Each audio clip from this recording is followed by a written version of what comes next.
سەبارەت بە ڤایرۆسی دڵتا ڕۆژانە ژمارەیەک لەو حالەتانەمان هەیە چونکە ئەمە پشڕاستکردنەوەی پێویست بوو ئەمە پشڕاستکردنەوەمان کردووە بە کیتی تایبەتمەند چونکە زنجیرەیە قۆناغی دەستنیشانکردن هەیە وەکو کۆرۆنا دواتر ئەگەر کۆرۆنای دەچێتە دێڵتا دواتر زنجیرەی ئەو دێڵتایە زیاد دەکرێتەوە بۆیە ڕۆژانە ژمارەیەکمان هەیە من ناتوانم ئێستا بە ژمارە پێت بڵێم چونکە ژمارەکان گۆڕانکاری بەسەردا دێت ئەوەی دوێنێکەوە ئەوەی ئەوڕۆکە بەڵام ڕێژەیەک لەوە هەیە لە عێراقدا ژمارەکە زیاتر پێشبینی دەکەن بەڵام ئێمە بە دڵنیابوونەوە پشتڕاستکردنەوە ڕای دەگەینین چونکە لە هەرێمی کوردستان ئێمە کیتی تایبەتمان هەیە بە دەستنیشانکردن تا ئێستا لە هەرێمی کوردستان لە سەتا نۆی ئەوانەی کە ئامانجی ئێمە لە سەروی 18 ساڵیەوە کە 3,256,000 هاوڵاتیە لە سەروی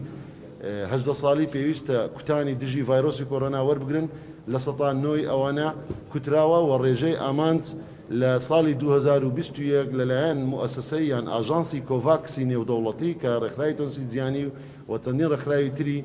نێودەوڵەتی و ڕاوێژکاری تێدا ئەندامن بە دنیا ڕاگەاندراوە بە فەرمی دەبێت لە ساڵی 2021 ڕێژەی ئامانج بگاتە 120 هەرێمی کوردستان 109 ژەمی یەکەمی وەرگرتووە و لە 105 ئەم ژمارەیەش یان ئەم ئامانجەی ئێمە ژەمی دووەمی تەواو کردووە.